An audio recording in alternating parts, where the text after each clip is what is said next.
In today's video, we are discussing the four most important things that you must ensure you are doing in order to be successful on the carnivore diet. If you literally do nothing else but these four things, you can't fail. It's basically that simple. The first thing, which a lot of people don't do, is you need to ensure you're having enough salt. Now, when you go on a carnivore diet, it's obviously a low carbohydrate diet. And what happens as soon as you enter a low carbohydrate state is that you retain less sodium. And the reason for this is because every time you eat carbohydrates, right, your blood sugar spikes. And another hormone known as insulin elevates to bring your blood sugar back down. Now, this hormone insulin helps our kidneys retain electrolytes, and obviously salt, well, sodium, which is 60% of salt, is an electrolyte. So you enter this low carbohydrate state, and because you're retaining a lot less of these electrolytes, you need a lot more salt. And you're also not eating the ultra processed foods.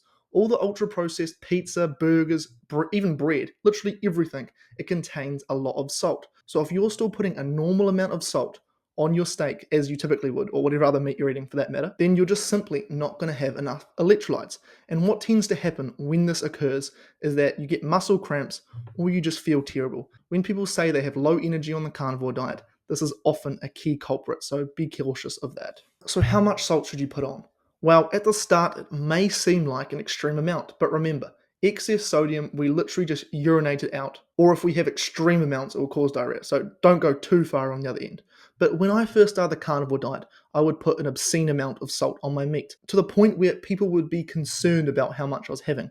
However, this was literally just what tasted good to me. The best way to go about it is to put as much salt on as tastes good. If it's as soon as it starts tasting too salty, don't have that amount. But if it doesn't taste salty enough, obviously you want more. Don't be scared of salt.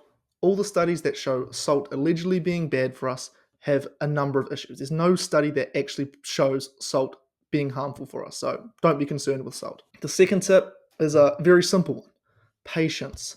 The carnivore diet is the proper human diet. We know our ancestors ate this throughout our existence. If you're on this diet for a long enough time horizon, you will feel amazing. That is a fact, assuming you do everything I talk about in this video. At the start, we need to adjust. Our body's used to running on carbohydrates. Now it's running on fats. This can be incredibly confusing to it. And for some people, it takes an extended period of time to become what is known as fat adapted. I spoke the other day to a scientist known as Bart Kay, who discussed how for some people this can take up to half a year. Now, what typically tends to happen is most people remove all the plants from their diet and they feel better. The energy increases and they feel good. But for some people, it actually goes the other way. You get what is known as keto flu at the start, which essentially is your body getting used to switching fuel sources. So if you do get this keto flu, it will only last a couple of days. After those couple of days, you will start to feel better and better. For 99% of people, within a week, they feel the best they've ever felt in their entire lives, and they continue to get better and better and better as time goes on, and their body becomes better at burning fat, I should say. Some people also have cravings and stomach issues.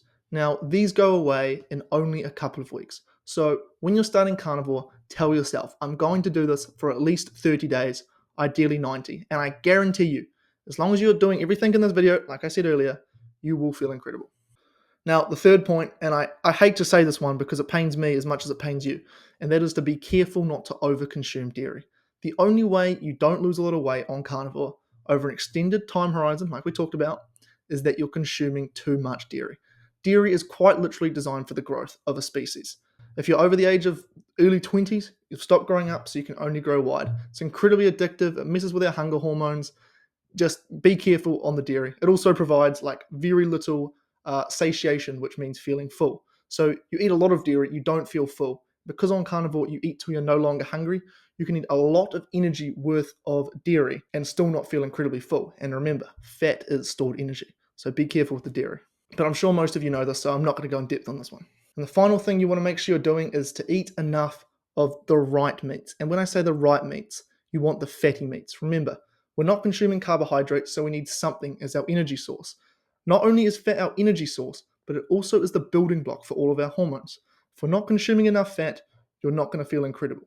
Now, when you first start out on the carnivore diet, if you're an overweight individual, you can actually get away with a little bit less fat because our body starts learning to tap into its own body fat, and it can kind of use this fat for the processes it needs and for energy.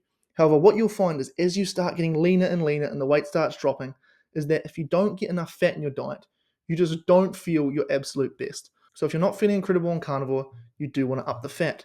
Another pro tip is, if possible, you want to have as much ruminant meat as possible. And the reason for this being is, well, ruminant meat not only contains more nutrients than monogastric animals, but it also has less of the bad stuff. A monogastric animal, say such as a chicken or a pig, they have less complex digestive systems than the ruminant animals. They only have a single stomach. And often these things are fed things that they typically would not eat traditionally, often grains filled with toxic ingredients. So these chickens and pigs eat these grains filled with the toxic ingredients. And because they don't have the complex digestive systems, they don't break down everything that they're fed completely. And what we see is that their fatty acid profile in their fat is not ideal. It's high in omega-6 in comparison to omega-3, in particular fatty acids like linoleic acid, which is definitely not a good thing for human health. And by the way, ruminant meat is things like beef and lambs. So ideally you want to prioritize ruminant meat. Now, if you want a breakdown of every single carnivore food ranked from best to worst, I highly recommend you watch this other video I made. Subscribe if you enjoyed, and I'll see you next time.